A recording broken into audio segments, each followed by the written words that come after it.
It's the Ralph Nader Radio Hour. Stand up, you've been sitting way too long.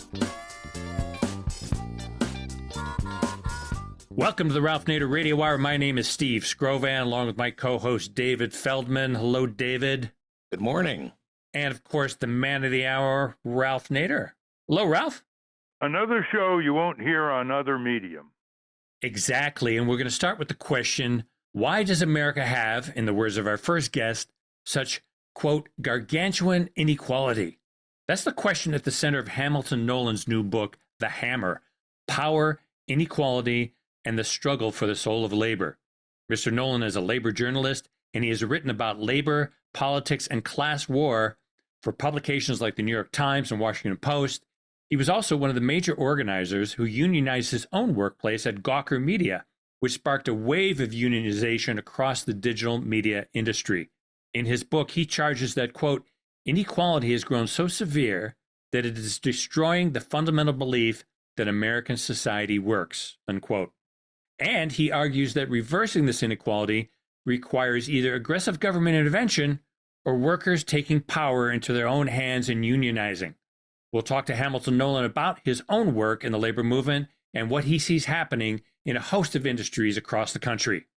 In the second half of the show, we'll welcome back frequent guest Robert Fellmeth, child advocate and the original Nader's Raider. He's very concerned about the perils of anonymity online, and he's here to update us on his efforts to remedy that situation. As always, somewhere along the line, we'll check in with our resolute corporate crime reporter, Rosa Mokhyber. But first, let's bring the hammer down. David? Hamilton Nolan is a labor journalist who writes regularly for In These Times magazine and The Guardian. He has written about labor, politics, and class war for the New York Times, the Washington Post, Gawker, Splinter, and other publications. He was the longest-serving writer in Gawker's history and was a leader in unionizing Gawker Media in 2015. His new book is The Hammer, Power, Inequality, and the Struggle for the Soul of Labor. Welcome to the Ralph Nader Radio Hour, Hamilton Nolan. Thank you for having me. Very happy to be here. Welcome indeed, Hamilton. You know, the cover of your book has the usual praise. This one is by Kim Kelly, author of Fight Like Hell, The Untold Story of American Labor. And what Kim Kelly says about you is the following, quote, Hamilton Nolan is one of the greatest living American labor journalists, and his debut book, The Hammer, shows exactly why in this deeply reported work of journalism. Nolan shows both his endless compassion for the workers and organizers laboring to change the world for the better and his willingness to turn an unsparingly critical eye on the movement's own blind spots and failings. It's that commitment to honesty, integrity, and empathy, as well as his willingness to call BS when needed, that has long made his work essential reading, and it shines especially bright in The Hammer. If you love something, you must be willing to criticize it and encourage it to do better. And with The Hammer, Nolan makes clear how much he loves the labor movement, end quote. I noticed, Hamilton, you dedicate the book to your parents who taught you about movements, and you also have a short poem by Carl Sandburg, which I think is the source of the title of your book. And Carl Sandburg, the famous American poet, of course, had this to say in his poem, quote, I have seen the old gods go and the new gods come. Day by day and year by year, idols fall, the idols rise. Today, I worship the hammer, end quote. So the first question, why did you call the book The Hammer, and why do you think people should read it? I called the book The Hammer because I think of the labor movement like a hammer, like a tool that can be used to improve people's lives in a lot of ways. You know, a quality of the labor movement that I think makes the labor movement special and distinct from other movements and other political parties is that the labor movement acts to give people power. You know, the labor movement does not necessarily tell people what to do. The labor movement instills people with power. It allows people to tap into their own latent power. And so it is in many ways a tool that people can use to improve their own lives. And that is something that makes it really special and lends it a sort of potential that I think sets it apart from a lot of other political actions that people think of. So I've always loved that Carl Sandburg poem. It does remind me of the labor movement in the sense that the labor movement is about a kind of power that we all have that a lot of people never get a chance to use. And so the goal of the labor movement in my mind is to allow people to tap into that power that we all have as workers. And I hope that the book can be something that anybody can pick up, not just people who are in the labor movement or who are really familiar with the labor movement or know a lot about it, but anybody I think can pick this book up and read it and learn about both the potential of the labor movement and the kind of many incredible things that unions and labor organizers are doing, and the way that the labor movement can be a tool to fix what I think is the biggest underlying problem in America, which is our crisis of inequality. And also learn about some of the ways that the labor movement itself has failed, to live up to its promise and to Yeah. live up to some of its responsibility. Well, on page 235, you elaborate it very, very briefly. You say, quote, power, that's all that works. The hammer, not the handshake. The labor movement has always won things by fighting. It has taken what it has because it got strong enough to do so. It has lost much of what it once had because it got too weak to keep it. Getting that power back demands, first of all, having the people who are the workers, who do the work that produces all the wealth, and who can withhold that work as leverage to get their fair share. Unions today don't have enough of the people, end quote. So tell us, what percent of the working force in America is unionized? And break that down in terms of public employee union percent and private corporate worker percent, and how it's been declining from, say, 1970, 1980. Right. So to give a little historical context for your listeners, in the middle of the 20th century, when union power was at its height in America, 1 in 3 American workers was a union member in the mid 1950s. So union density, which is just the percentage of workers who are union members, was around 35% at its peak. And that sort of union density really created the middle class and the kind of golden age of America that we all still are talking about today. That began declining right around that time, thanks to a very deliberate assault upon labor rights and union power that is still continuing to this day. Declined decade after decade. By the time we got to around 1980, it was around 22, 23% of workers were union members. And then with the launch of the Reagan era and the really, really hard, even stronger assault on union rights and the kind of beginning of the real rise of inequality that Reagan sparked, today, union density is down to 10%. Only 1 in 10 American workers are union members today. And in the public sector, meaning government workers, it's still around 1 in 3. So union density is much higher in the public sector, over 30%. But in the private sector, which is where most of us work, it is around 6%, which is really awful and rock bottom and a source of a lot of America's problems. More and more non-unionized workers know that a lot of what they get positively in the workplace is due to the few workers who are unionized, and the companies wanting to avoid being unionized, up the wages, improve the working conditions, maybe fulfill more of the pension reserve requirements. So the second order effects of unionism, which has been so long misunderstood, largely due to propaganda, seems to me has been sinking in the minds of more and more non-union workers. And the approval of unions and the number of American workers who want to join unions has resurged and is going to a peak.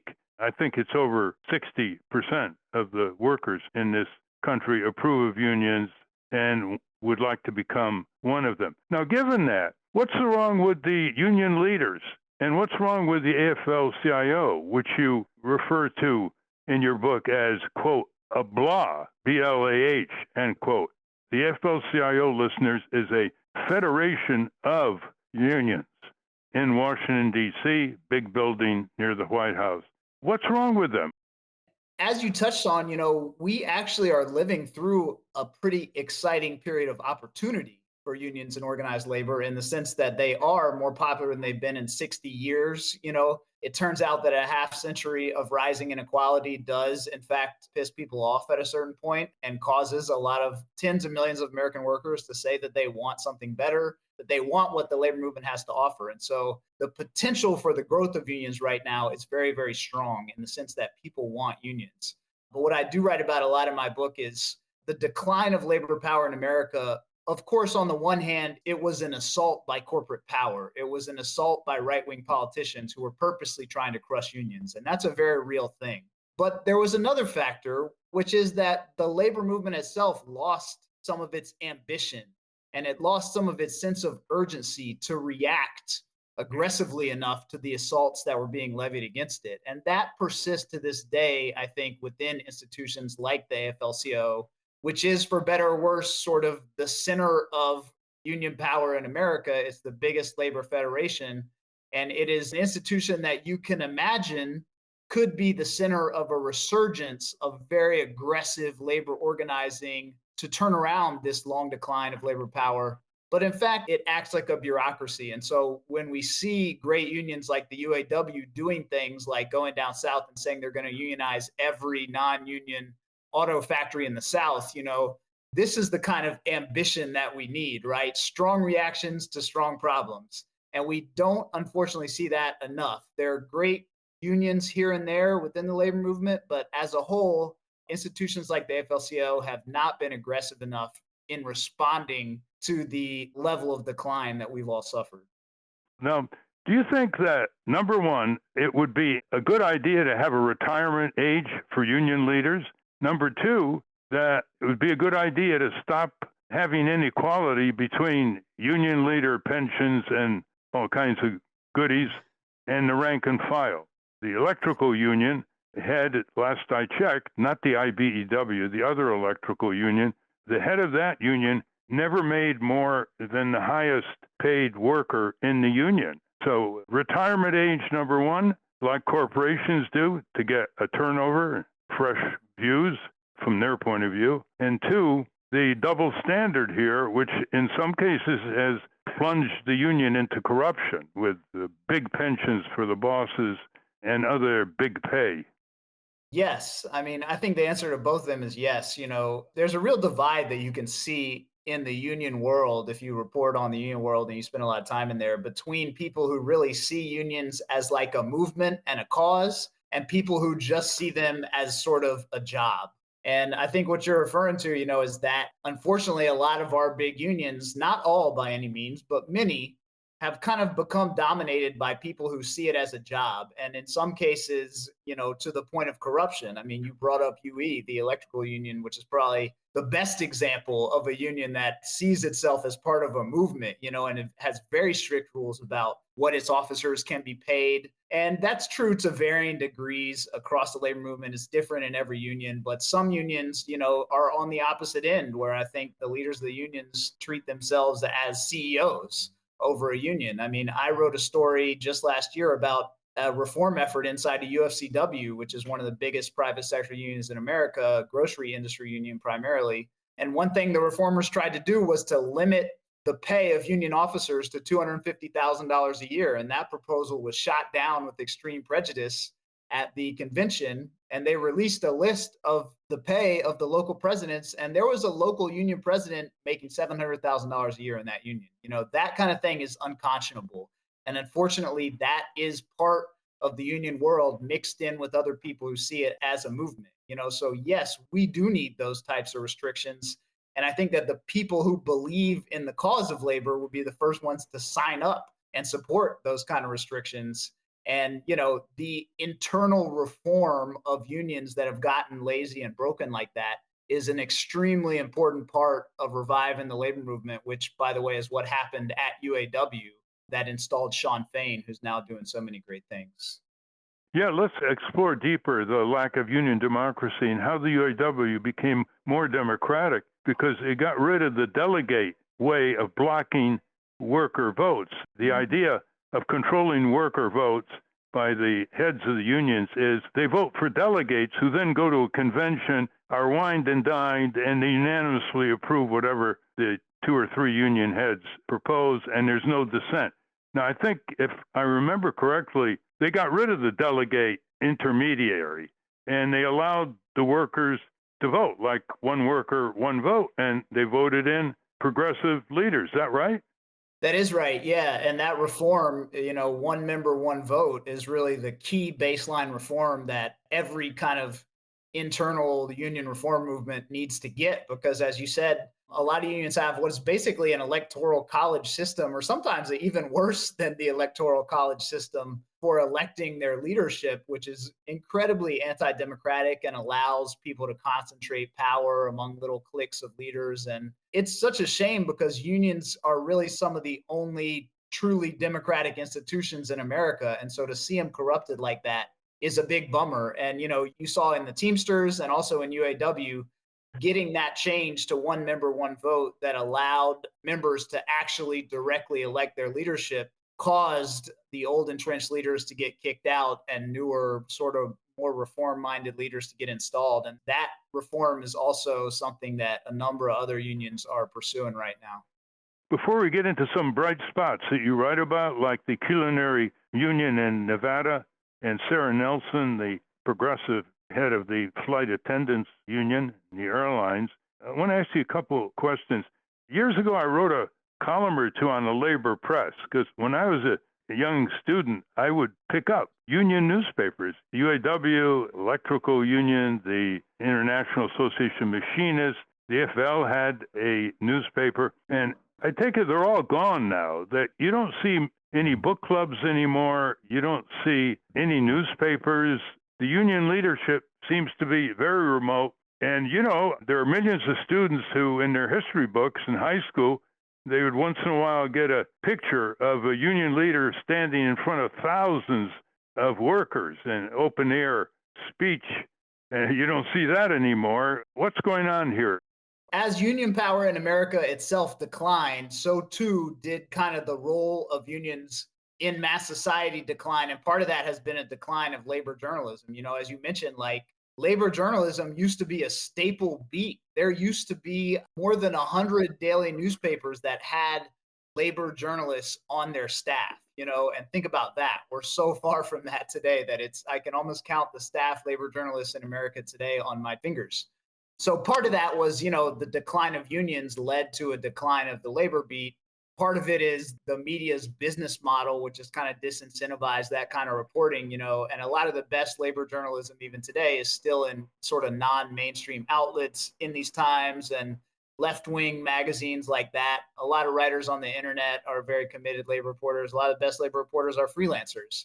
So I do think that, turning around that and elevating the visibility of labor and unions in the media is really important, and hopefully if anybody wants to start a book club, they can start with my book. That sounds great. And your book is called The Hammer. By the way, you'll be amused by this. These labor leaders, they don't want publicity. They don't even want media. Just try and get the labor leaders at the AFL-CIO to want to go on Meet the Press before Labor Day or Face the Nation before Labor Day. These networks are not exactly friendly to the labor unions, but they do give them their one day. They don't even want to go on. They're afraid to being asked questions about maybe skeletons in the closet. And the other thing is that the labor unions have allowed Labor Day to be turned into a sales day by corporations who've commercialized Labor Day. The one day that they can have thousands of events all over the country and invite some of these politicians to do other than sweet talk them and come down hard on the importance of getting rid of the worst restrictive labor laws in the Western world against union organizing and against unions when they exist. So, two quick questions. Why are they so reticent? And that includes a lot of labor union leaders who make up the AFL-CIO, to get into the media, to get on the Sunday talk shows, to have press conferences. And why are they AWOL on trying to get rid of statutes since 1947, by the way, the notorious Taft-Hartley law? Yeah, well, getting rid of the Taft-Hartley law is a whole separate conversation. It's something that we've failed to do for many decades and is still a work in progress. I mean, I think there is some truth to what you're saying. it's interesting that when you do hear labor leaders come out and start talking about class war in a very straightforward way, the way that Sean Fain is talking now, the way that Sarah Nelson talks when she called for a general strike, to stop the government shutdown. When labor leaders speak very plainly like that about what is going on between workers and capital, they get a lot of attention. The press beats down their door. The press wants to hear that, and the public wants to hear that. And I think, when you get these labor institution leaders who sort of want to just say nice things about regulation and trade and boring topics like that, they don't end up being in the media, shockingly. I mean, I remember going to the 2017 AFL-CIO convention, and I stuck my head in the press room, and there was almost no reporters there. And it was so emblematic to me of the fact that the media did not consider that to be a powerful venue. They didn't consider unions to be powerful enough to pay attention to. And that is thankfully getting better, thanks in part to, a lot of radicalism from the grassroots rather than from the top. But yeah, we need to keep pushing our leaders to speak in the same way that workers want to hear them. Speaking of the grassroots, are you heartened by more and more unions speaking out against the genocide in Gaza and the slaughter? That was almost unheard of over recent decades. So that's bubbling up from the bottom of United Auto Workers and other unions, isn't it? Yeah, absolutely. And that's actually been very encouraging to see. There's a Labor for Ceasefire coalition of unions that now includes basically the majority of union members in America are in a union that has signed on to that Labor for Ceasefire coalition. So that is a good example of an issue where the pressure from the grassroots really pushed a lot of not just the radical unions or small unions, but some of the biggest unions in America into this coalition that are on the side of a ceasefire. And it's a pretty noticeable issue where Joe Biden, for all he talks about how much he's the most pro-union president, has definitely not been listening to labor on that issue. Yeah, tell that to the railroad workers, huh? With Joe Biden. Let's go on some bright spots here. You have 2 chapters on this remarkable woman heading the flight attendants, Sarah Nelson. Tell us about that briefly. Yeah, Sarah Nelson is the head of the Association of Flight Attendants, which is the biggest union of flight attendants in America. She's an extremely fiery, progressive, inspiring labor leader. If people have not heard her speak, I encourage you to look up some of her speeches on YouTube. I think one of the best speakers in the labor movement today, and a person who did call for a general strike when Donald Trump was president during the government shutdown and helped to end that government shutdown, and got a lot of attention because, it was this type of thing that major union leaders don't talk about a lot. So I followed her throughout my book. She was considering actually a run for the head of the AFL-CIO to try to kind of revive that institution and to make it the little more radical institution that we've talked about. That didn't end up happening for a variety of reasons, but she's still extremely active.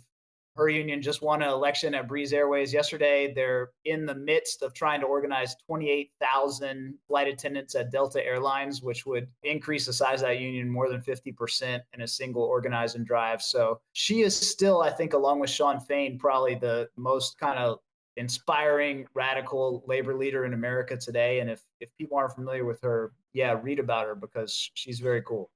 Let's go to Nevada and really get down to the grassroots.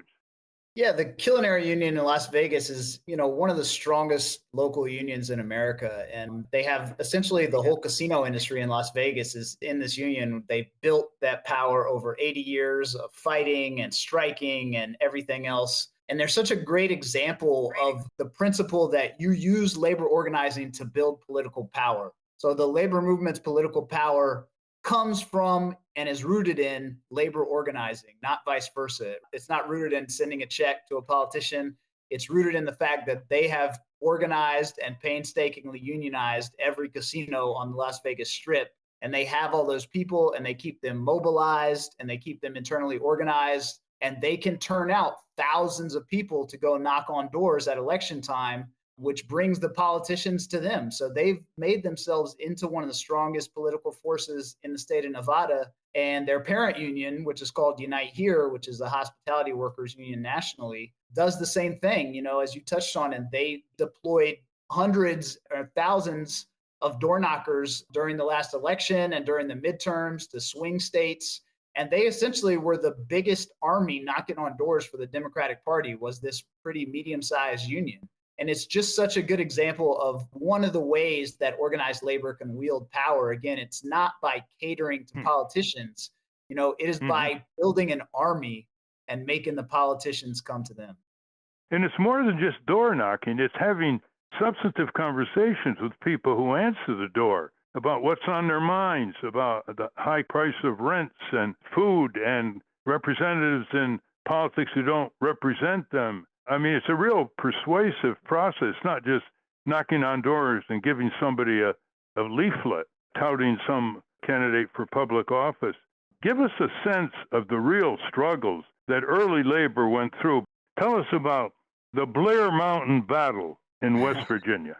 The Battle of Blair Mountain was the biggest shooting war in the United States since the Civil War. It was a union war. It was a battle of the United Mine Workers in the early part of the 20th century who were trying to unionize those workers in the coal mines.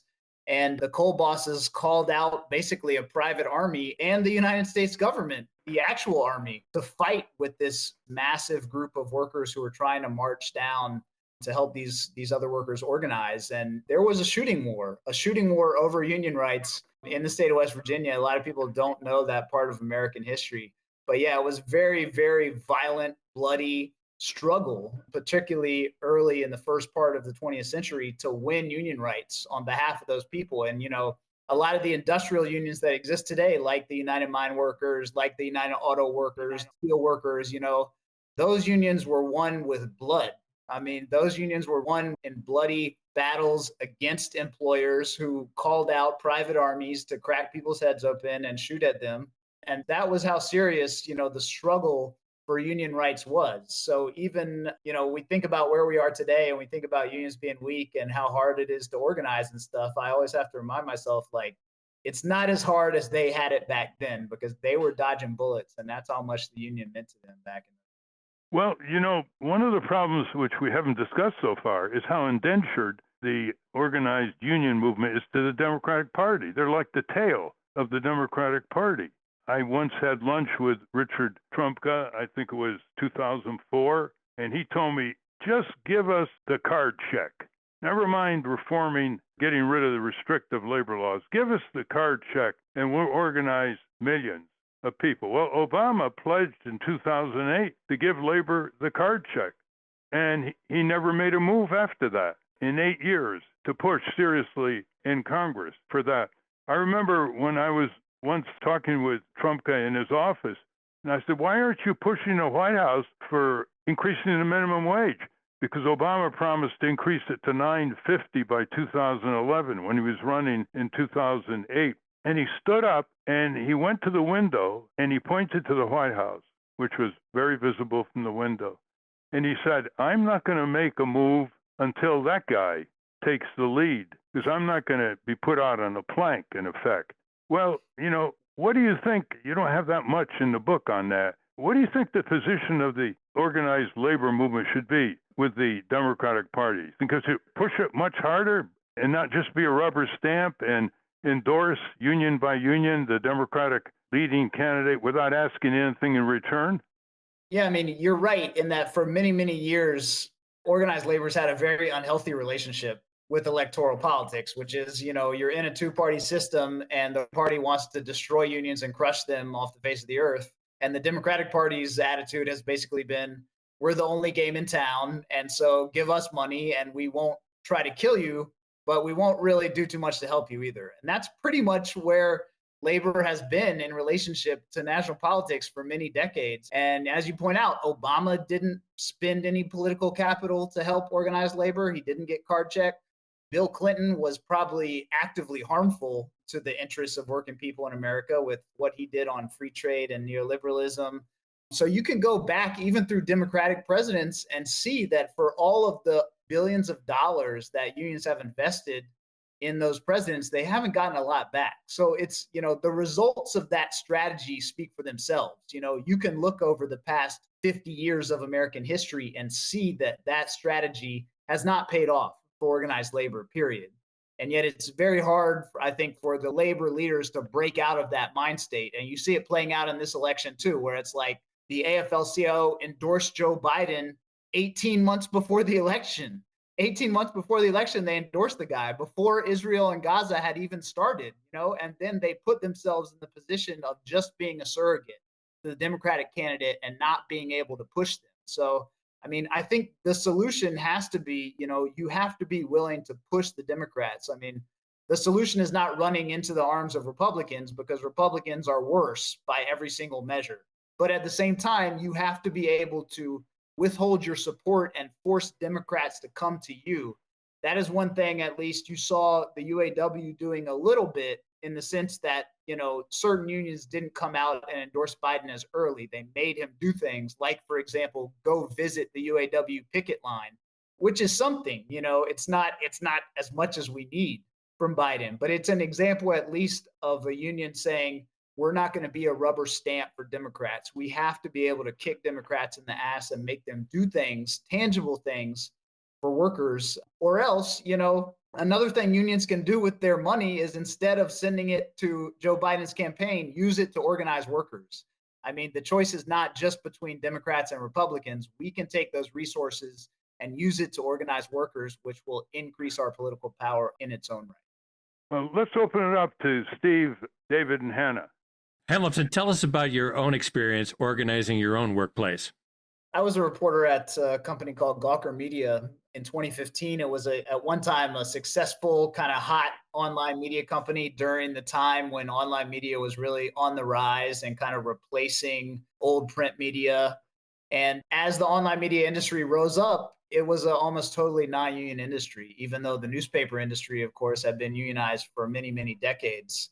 But in 2015, we at Gawker Media successfully unionized with the Writers Guild America East. It was the first major online media company to unionize at that time, and it was followed in kind of in rapid succession by many, many other online media companies unionizing: Vice, HuffPost, Slate, along with a lot of other sort of more traditional media companies like Hearst Magazines, Condé Nast, The New Yorker, the LA Times. So there's been a wave of unionization in the media industry that's been really encouraging to watch over the past 7, 8, 9 years that is still going to this day. And it taught me just that, all of that started with one union deciding that they wanted to try to organize a place that a lot of people thought could not be organized or would not be organized. And they were wrong about that. Hannah? I do want to pitch, if you're looking for a new subject for a book, iconic labor villain Hulk Hogan.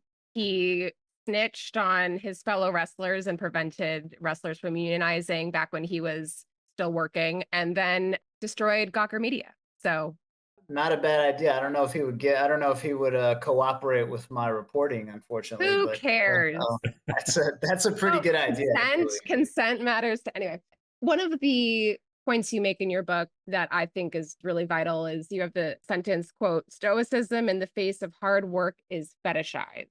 And I think that cuts to one of the biggest impediments to individual workers starting to organize, and even to non-unionized workers calling on the rights that they already have. Could you talk about that fetishization of workers just taking it with a smile?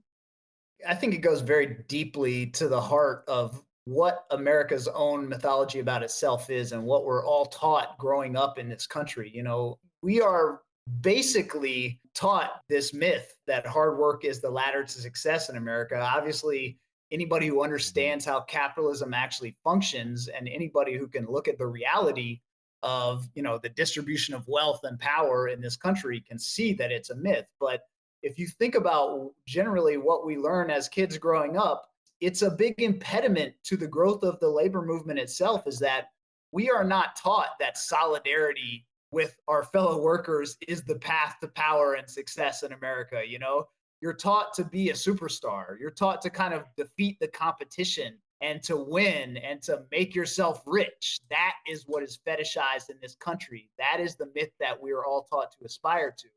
And the proposition of the labor movement is the opposite of that. The proposition of the labor movement is we all come together and we join together for the common good. And you have to really teach that to people from square one when you go through the process of labor organizing. You have to remember that most people, if you've grown up in America and you haven't grown up in a union household, you're not taught the basic idea of organized labor, which is solidarity is our strength. And so you have to build people up mentally just to get to the point to believe that organizing is the way to salvation, and that is something that you see if you go through union organizing campaigns. It's an education process, but on the upside, it leaves people better on the other side of it than when they went in. When you're fighting alongside your coworkers, a lot of the time you're fighting for people you maybe don't like, and fighting for the rights and the benefit of someone who annoys you every day and makes your life a little bit harder when, they slack off, but learning to advocate for the people that you can't stand because it makes things better. Right. It's extremely character building to be in a union and to go through that process, and it's also one of the only institutions, if you're in a political party or something similar to that, or an activist group, you're in a group with people who already agree with you by definition. That's why they're in the group. But if you're in a union, you're in there with everybody. As you said, like, you all have to come together and figure out how to work it out and come to consensus together. And it makes you a better person. And it's also the sort of raw material of actual democracy. So people get better through that process of doing the work of being in unions.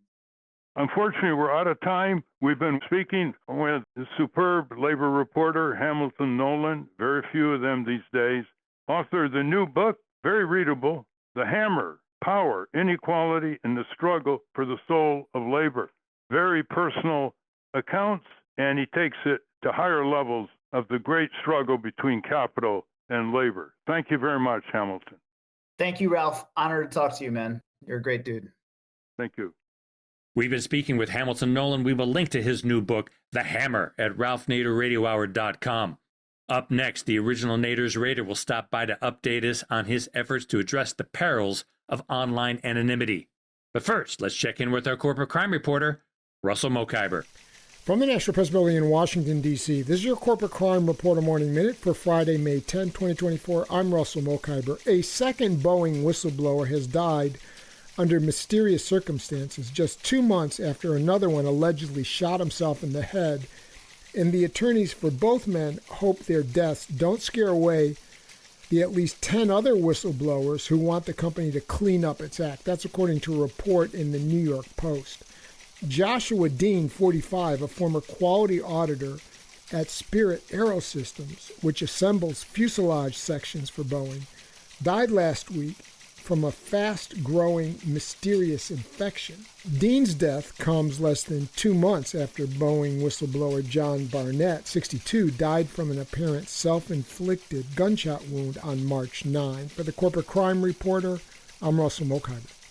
Thank you, Russell. Welcome back to the Ralph Nader Radio Hour. I'm Steve Scrovan, along with David Feldman, Hannah, and Ralph. When I was doing interviews for An Unreasonable Man, the documentary about Ralph, one of the first people I spoke to was a professor at the University of San Diego named Robert Fellmeth. He was one of the original Nader's Raiders. And after our hour-and-a-half long talk on camera, having him fill me in on his experience with Ralph and the consumer movement in the late 60s and 70s, I felt like I owed him tuition for the master class. David? Robert Fellmeth worked as a Nader's Raider from 1968 to 1973 in the early days of the consumer movement. He's gone on to become the Price Professor of Public Interest Law at the University of San Diego, and he founded their Children's Advocacy Institute in 1983. Since then, the Institute has sponsored 100 statutes and 35 appellate cases involving child rights, and today it has offices in Sacramento and D.C. He is also the co-author of the leading law textbook, Child Rights and Remedies. Welcome back to the Ralph Nader Radio Hour, Robert Fellmeth. Thanks, David. I appreciate it. Yeah, welcome indeed, Bob. Let's start with the anonymity. You're one of the early critics of the internet gulag wardens, as I call them, allowing anonymity, and the newspapers and magazines on their website allowing anonymity in terms of comments and reactions, which has led to a vicious expansion of hate speech, intimidation, threats that affect everyone from ordinary citizens all the way to members of Congress and state legislators. Can you elaborate why you are opposed to anonymity when some civil libertarians think that that's necessary to protect people to speak out. Well, there are very rare circumstances where a whistleblower will say something and want to be perhaps legitimately be unknown, but that's very, very, very rare. And now with the advent of AI, especially, we have the major danger from that. And my philosophy is that the First Amendment is not just the right of the speaker to belch, whatever, or in Trump's case to fart or whatever. It also has a right by the audience. The audience has some rights there.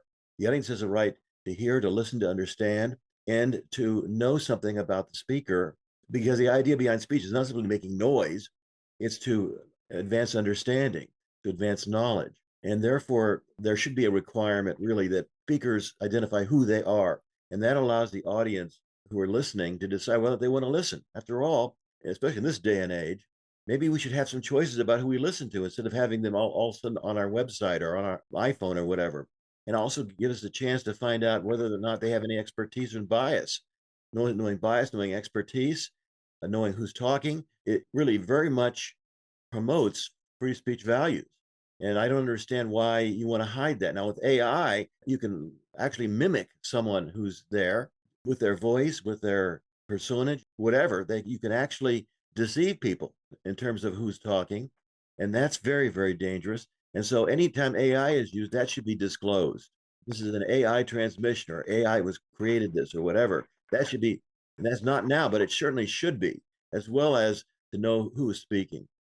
You point out very succinctly, quote, the audience should be able to choose who it reads or hears and know something about the expertise and bias of the source, requiring messengers to disclose their identities.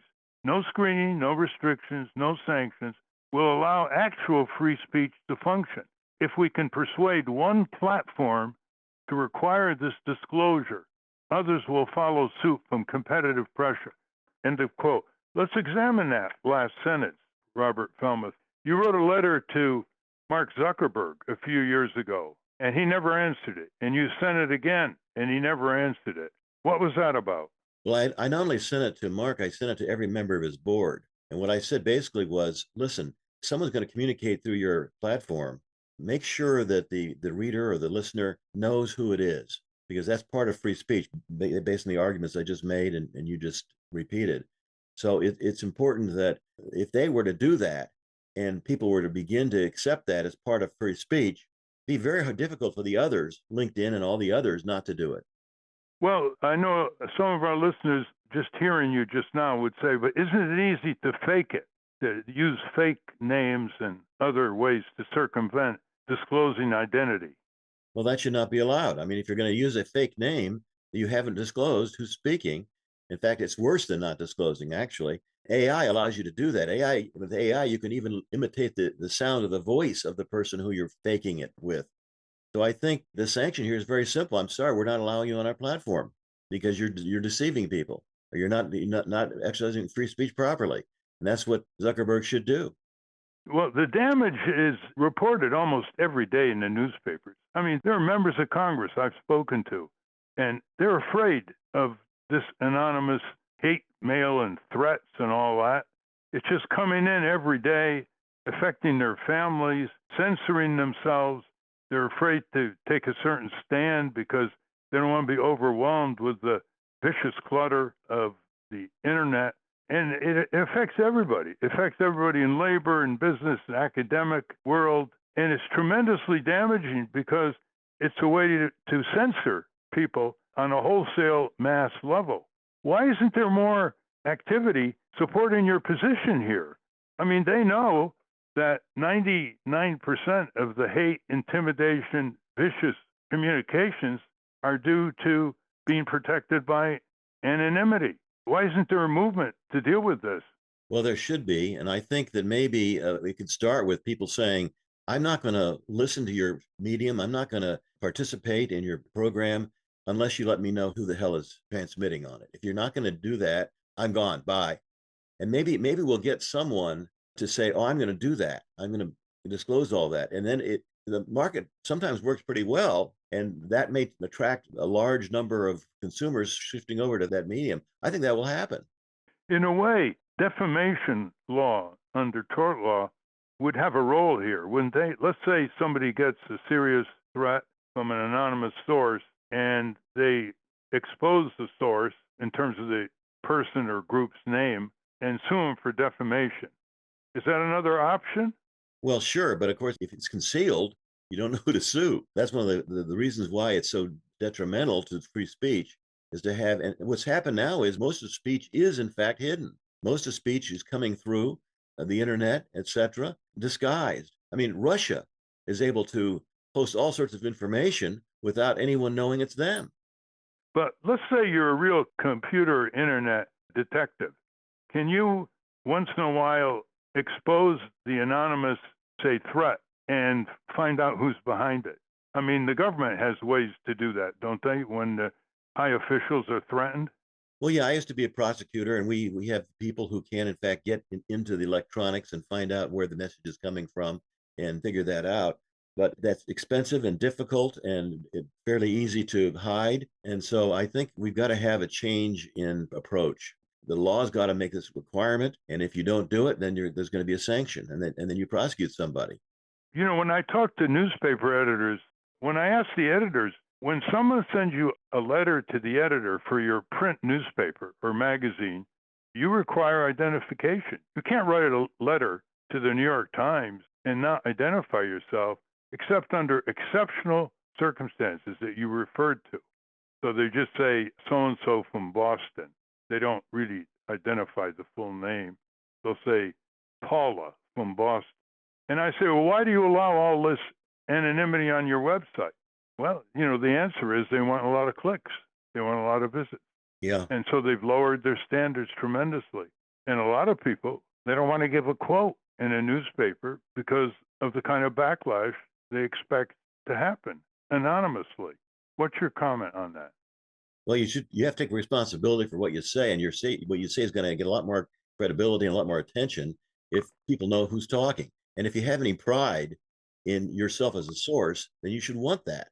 I think that your example is unfortunately correct in that people are instead looking for audience volume, and the audience is now the victim of all sorts of irrelevant, destructive, increasingly dangerous communication. Now, there are a lot of people who communicate anonymously, and it's very benign and constructive. They just don't want to be identified and harassed. So I don't want to give the impression that all anonymity is vicious, cruel, and threatening, but a lot of it is. And a lot that is very organized and very repetitive and a huge multiplier of torrential hate messages, which skews the distribution here between the benign anonymity and the vicious anonymity. How would you characterize, if you choose to, these people who spout hate, falseness, defamatory information, violent information? Would you call them cowards? Or would you think they're too organized to be called cowards? They have an evil, concerted purpose for what they're doing. They're not just individuals freelancing. It's more than cowardice. It's actually, they're hiding for a reason, because generally speaking, if you know who's talking, if it's coming from Moscow, you won't spend time looking at it or watching it or hearing it. And they know that. And so in order to get full exposure, they hide who they are. Now, what's frightening to me is that we just learned today that Microsoft is spending $3.3 billion in Wisconsin to develop AI. So it's on its way up more and more and more and more. And that means that there's going to be more and more and more subterfuge and deception and misleading and lack of knowledge about who's talking. But knowing who's talking, as I said, that's a central part of free speech. It always has been. Generally, you couldn't speak without someone knowing who was talking. And that's changed now to an extremist, so that you can now put out a message to the entire country, to 300 million places, saying anything you want without anybody knowing who you are, or even hiding who you are and pretending you're someone else. And so we got a problem with free speech that really requires a dramatic solution.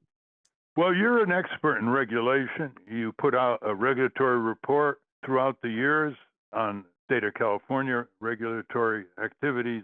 How would you regulate artificial intelligence, AI? This is one of the greatest challenges in regulatory history. how would you provide ethical and legal frameworks for AI, which it can destroy the world in the famous letter 2014 by Stephen Hawking, signed by Elon Musk, other scientists around the world, saying the AI is another word for the potential for robots to start making their own decisions, autonomous weapons, for example, and they can destroy life on Earth. They said this. These are not people engaged in scare tactics. These are leading scientists and engineers and technologists. How would you regulate AI?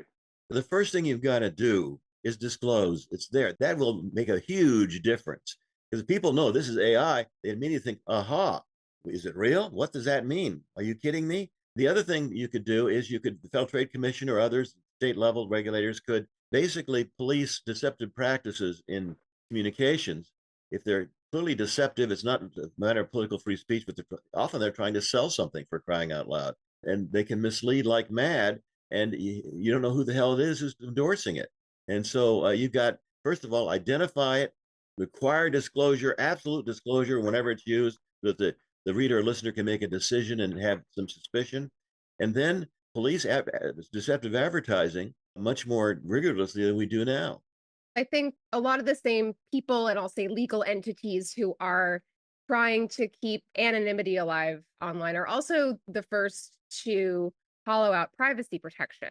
And, protecting people's privacy online is a campaign all of its own. Could you speak to how those two fights converge, the fight against blanket anonymity and the fight to protect privacy? Well, obviously, if you intrude on someone's privacy, that's a concern, and that could mean about the intimate parts of your life, who you're dating, or whatever. I mean, your religious views, or whatever. There are a lot of things that should be private. All I'm carving out from that is if you're going to be talking to a million people, the million people have some rights too.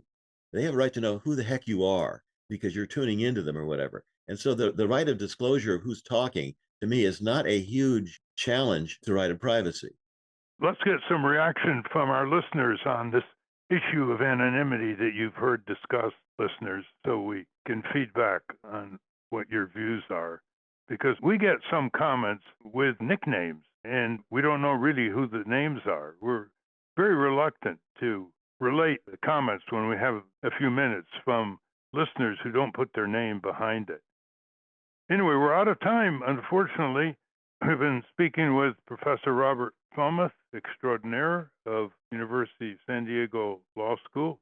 Thank you very much, Bob. Thank you, as always.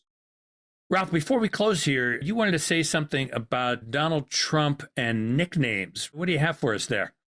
Trump has turned nicknames into an unrebutted posture of dominance. There is a recent op-ed by a professor of political science at Berkeley showing that in presidential contests, the issue of who's dominant is very important in getting people to feel that they need a strong leader. And year after year, Donald Trump floats out all kinds of horrible nicknames to people. Some of them Republicans like Ted Cruz and Marco Rubio during the debates in 2016 for the Republican primary. He attacks everybody he can with a pejorative nickname. And he hasn't been given his own medicine. And one thing we know about bullies is when they're given their own medicine, they think twice about continuing what they're doing. So in a big rally the other day, Trump was so full of himself by saying crooked Joe Biden, that he said he's going to have a competition for the best nicknames to apply to Joe Biden and other opponents of his party. Now, we can't ignore this. We can't say that we're above this. We don't want to get into the gutter. And the reason why is that the mass media repeats these nicknames, including his capital letters, again and again and again, without giving the subject of his nicknames any chance to reply. They have no reply. They repeat slanderous nicknames like crooked, convict, so-and-so, that are totally false, and they don't give the person the right to reply. So my suggestion is that we have our own competition, with listeners sending in nicknames for Donald J. Trump. Already some have been floated, like Dictator Donald, Dangerous Donald, Donald the Dump, Der Fuhrer Donald, Disgraced Donald, things like that. So let's let's hear from our listeners to have nicknames and give Trump not only a taste of his own medicine, but it's very likely he'll back off because of the boomerang effect. He once went to a Nationals baseball game and the chant started, "Lock him up, lock him up." Well, he used to say that with his crowd about Hillary Clinton, lock her up, lock her up. And after he got a little taste of his own medicine, he stopped inciting his audiences to say that. So let's hear some very clever, memorable nicknames for Donald J. Trump, and we'll mention some of the ones that have been submitted in a future program. I just wanted to pitch, if you really want to cut Trump deep, I think the best nickname for him is Who? Yeah, Donald Who. Who? Yeah. Trump actually rhymes with a lot of words in the dictionary. Yeah. That would irritate him. Great. And they don't have to be alliterative. They don't That's have to right. be the D. Yes, whatever you come up with. All right. Thank you, Ralph.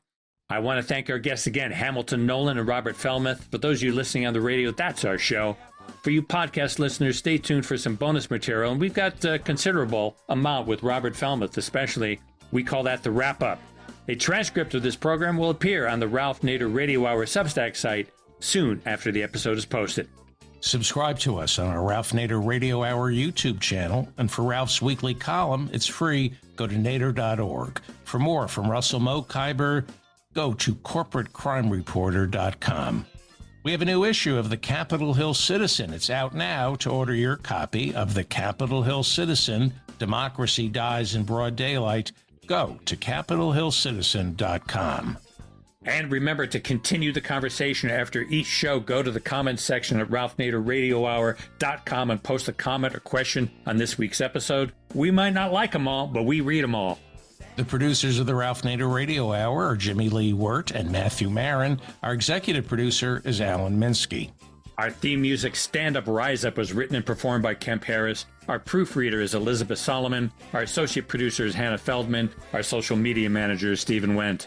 Join us next week on the Ralph Nader Radio Hour. Thank you, Ralph. Thank you. Next week, 40 pages of the new edition of Capitol Hill Citizen, where the page one article is called The Ultimate Mechanism for Reform. Go to capitolhillcitizen.com. You ought to step up, rise up, I know you